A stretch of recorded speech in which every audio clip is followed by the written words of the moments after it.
좋은 아침입니다. 서창원 목사입니다. 오늘도 예수님께서 화평케 하신 우리 교회, 우리 가정이 여전히 평화로울 수 있는 좋은 날이기를 축복합니다. 오늘 이 아침에 우리가 함께 읽고 나누려는 하나님의 말씀은 에베소서 2장 14절로 16절까지의 말씀입니다. 제가 받들어 읽겠습니다. 그는 우리의 화평이신지라 둘로 하나를 만드사 원수된 것 곧 중간에 막힌 담을 자기 육체로 허시고 법조문으로 된 계명의 율법을 폐하셨으니 이는 이 둘로 자기 안에서 한 새 사람을 지어 화평케 하시고 또 십자가로 이 둘을 한 몸으로 하나님과 화목하게 하려 하심이라. 원수된 것을 십자가로 소멸하시고. 아멘. 우리가 하나님의 자녀가 되는 일에서 우리의 역할은 조금도 없었습니다. 하나님은 할례를 통해 아브라함과 언약을 맺으셨고 율법을 통해 이스라엘과 계약을 하셨기 때문에 비유대계 기독교인들은 처음부터 언약과 관계가 없었습니다. 그러나 예수 그리스도가 십자가의 죽으심으로 인해 할례를 받지 않고 율법을 모르는 이방인들도 하나님의 자녀가 될 수 있었습니다. 어제 나눈 말씀입니다. 오늘 본문은 그 사실을 보다 명확하게 말씀해 주십니다. 14절 말씀입니다. 그는 우리의 화평이신지라 둘로 하나를 만드사 원수된 것 곧 중간에 막힌 담을 자기 육체로 허시고. 아멘.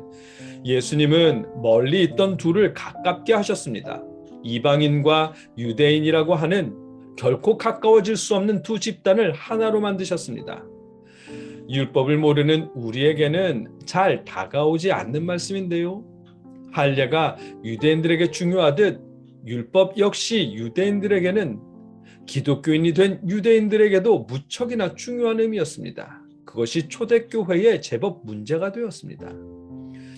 유대인들은 율법을 이방인으로부터 보호하는 울타리요 담으로 여겼다고 합니다. 율법 때문에 율법이 없는 이방인들을 더럽게 여겼고 더러운 이방인들에 의해 유대인들이 타락하지 않도록 율법이 보호해준다고 여겼답니다. 주전 2세기 저작인 아리스테아스의 편지를 보면 율법은 유대인이 이방인과 섞이지 않고 유대인의 몸과 영을 순수하게 지킬 수 있도록 보호하는 철의 장벽이라고까지 표현했습니다.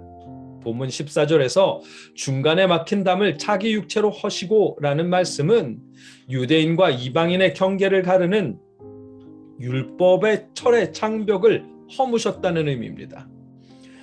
예수님께서 율법을 허물고 둘을 하나로 만들었다는 말씀은 15절로 이어집니다. 법조문으로 된 계명의 율법을 폐하셨으니 이는 이 둘로 자기 안에서 한 새 사람을 지어 화평하게 하시고. 아멘. 예수님께서는 유대인과 이방인을 구분하는 기준으로서의 율법을 폐하셨습니다. 할례가 하나님의 백성이 되는 증거였지만 예수님을 통해 할례 없이도 하나님의 자녀가 될 수 있었던 것처럼 율법 없이 예수님을 통해 이방인들도 하나님의 자녀가 될 수 있도록 하셨다는 말씀입니다. 그렇다고 율법을 무용지물로 만드셨다는 말씀은 아닙니다. 믿음을 강조하는 바울 역시 끝까지 율법을 지켰습니다. 로마서 3장 31절입니다. 그런즉 우리가 믿음으로 말미암아 율법을 파기하느냐?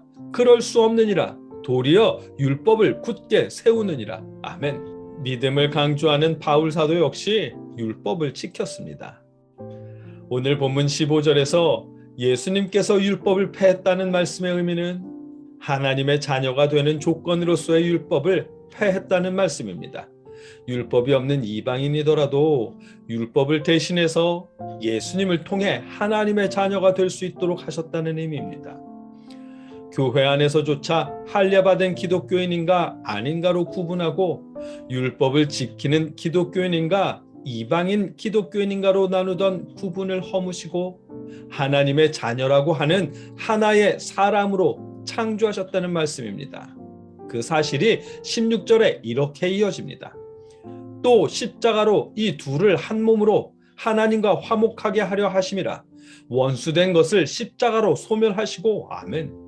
예수님을 믿는 초대교회 안에서도 율법 때문에 서로 적대시하던 유대인과 이방인의 관계를 예수님께서 십자가의 죽으심으로 회복시키셨다는 말씀입니다. 이 둘을 한 몸으로 하나님과 화목하게 하려 하심이라는 말씀은 교회 안에서 유대인이냐 이방인이냐로 나뉘어 있던 관계를 예수님을 통해 하나님의 자녀라는 한 몸으로 새롭게 창조하셨다는 말씀입니다. 이제 더 이상 율법 때문에 서로 싸우지 말고 예수 그리스도를 통해 한 몸이 된 하나님의 자녀로 화평케 해야 한다는 말씀입니다. 오늘 본문을 통해 하시는 말씀입니다. 예수님은 교회 안에서조차 율법 때문에 나뉘어 있던 유대인과 이방인의 관계를 화평케 하셨습니다. 이제 유대인이나 이방인이나 십자가에 죽으시고 부활하신 예수님을 믿는 사람들은 모두가 하나님의 자녀라는 새로운 인류가 되도록 하셨습니다. 예수님의 이름 안에서 하나님의 자녀라는 한 몸으로 화평을 누리도록 하셨습니다. 할례와 율법이라고 하는 것조차 예수님이 화평케 하신 관계를 허물 수 없도록 하셨습니다. 이 말씀은 교회 안에서 믿는 사람들 가운데에 예수님이 이루신 화평을 지켜나가야 한다는 말씀입니다. 하나님의 자녀가 된 사람들이 모인 곳에서 평화를 누리라는 말씀입니다. 예수님이 화평케 하신 교회 안에 늘 평화가 가득하기를 기원합니다.